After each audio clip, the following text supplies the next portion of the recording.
For those that are unaware, there's been a major fallout between Ric Flair and Jim Ross.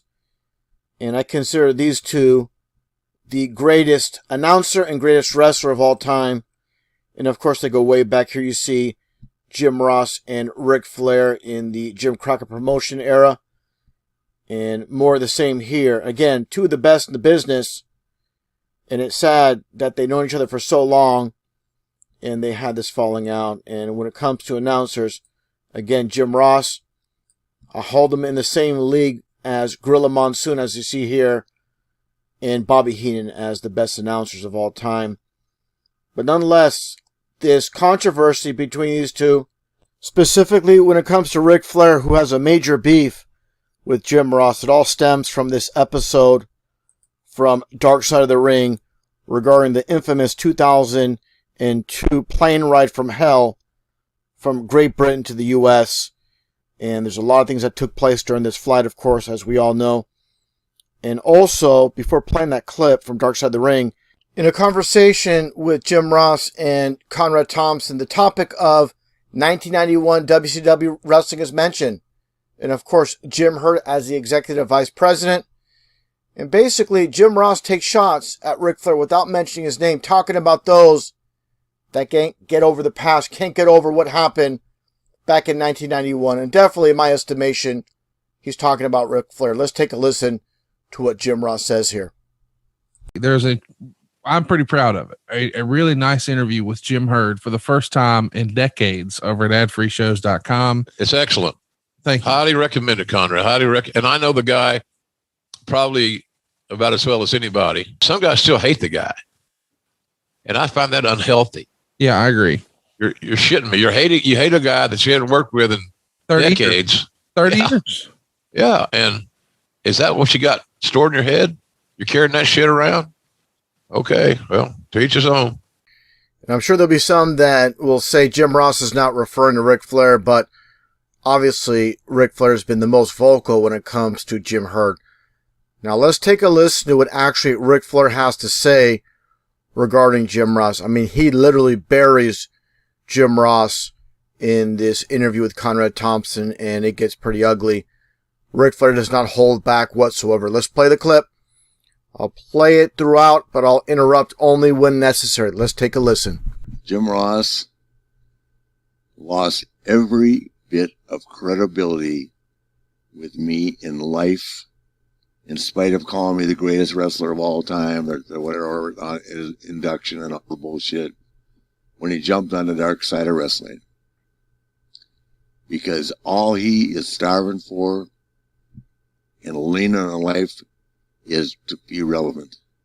Because he ain't. And I will tell you this. What disappoints me the most, and this is a very serious statement.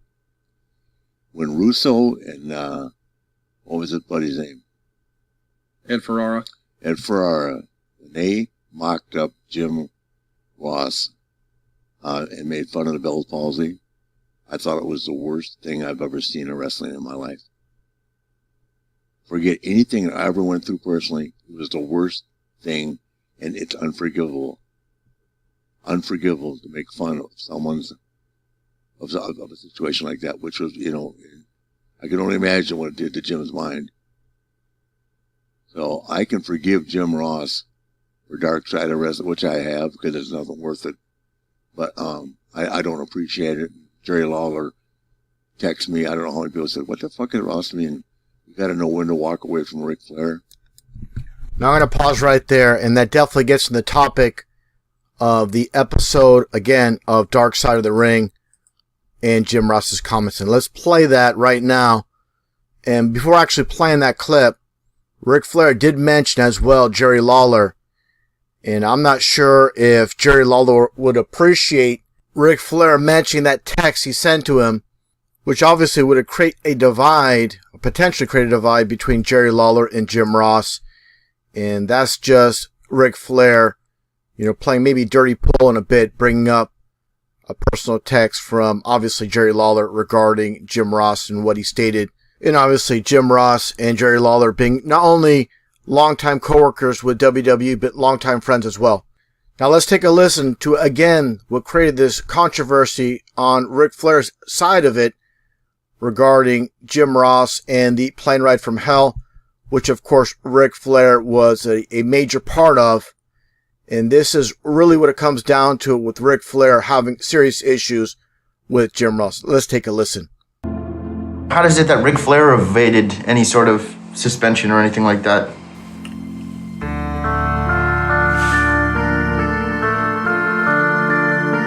Good question. I guess, for lack of a better term, he was a made man. And he was such a high-level made man that he got a pass.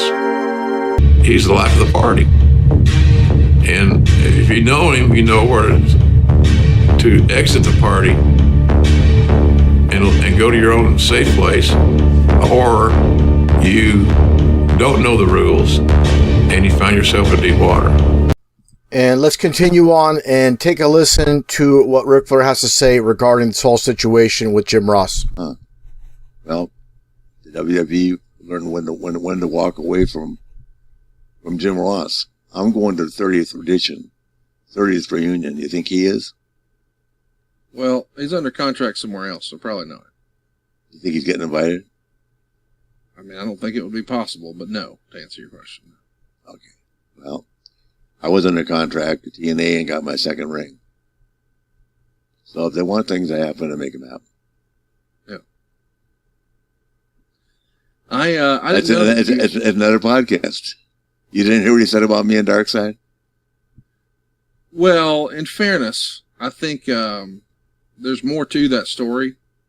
And I don't know that you and Jim have ever talked about that, but Tell me. Let's discuss Jim it. believes it was creative editing and that it was a gotcha moment. And I know that Jim didn't want to record again or do anything with the Tales from the Territory guys again, or the Dark Side of the Ring. And I actually tried to placate and say, well, listen, Tales from the Territories is a different thing. And it's not going to be about negative stories. It's going to be fun, easy stories. It's talking about Mid-South. Yeah, but what's that got to do with me? No, I'm with you. I'm just saying Jim was upset with the way it came out because he says it wasn't the way, that wasn't an accurate portrayal of the conversation. You know what he said to me when I called him on it? He said, I love you, Nate. Always have, always will. What's wrong with that? I said, what the fuck are you doing? That was his answer. Not, hey, I'm sorry. And I'll tell you something else. You know, going back to these documentaries and how they can be hurtful. Yeah. When Jim Ross is talking about me dancing on the table and drinking and all that shit, but forgot to pay the IRS. You know why he knows about the IRS? Because he was the head of talent relations. Yeah. And that's supposed to be private when they garnished my wages. So you ask me what I think about Jim Ross. I have felt the pain of Jan like nobody else. I was there when he met Jan. So I know a lot of things a lot of people don't know. But shitting on me is not cool. Well, I hate you feel that way. I know that go back and read it. Pull it up. How would you feel? How would you feel if he said it about you? I'm with you, but again, and I feel like we're talking in circles here. I just want to make sure you understand. Jim says that's creative editing. That it was the way it was presented on TV is not the way it went down, and he was uncomfortable working with them in the future. And of course, I think they've smoothed all that out. But there were a lot of people who felt like, man, that's not really what I said. And did they smooth out the $500,000 I lost? Well, I guess the question is, you blame Jim Ross, not necessarily the editors of the show. We've never discussed that. I'm just asking. Well, first of all, why did he say it? Why is he on the show? And you know what? You know how many people have called me and said we'd love to say something, but we don't want to hear something about ourselves. Right. How many phone calls do you think I got that for a year? A lot. Yeah. Rick, God, hey man, I'd say something about the fuck. I don't want him jumping on me. Yeah. So a convicted felon in trouble with the IRS, arrested for domestic violence twice, get to say shit about me 22 years later. I lose $500,000. It almost caused me to get divorced. You don't think I'd hit Wendy and her kids? What do you think my grandkids thought of that?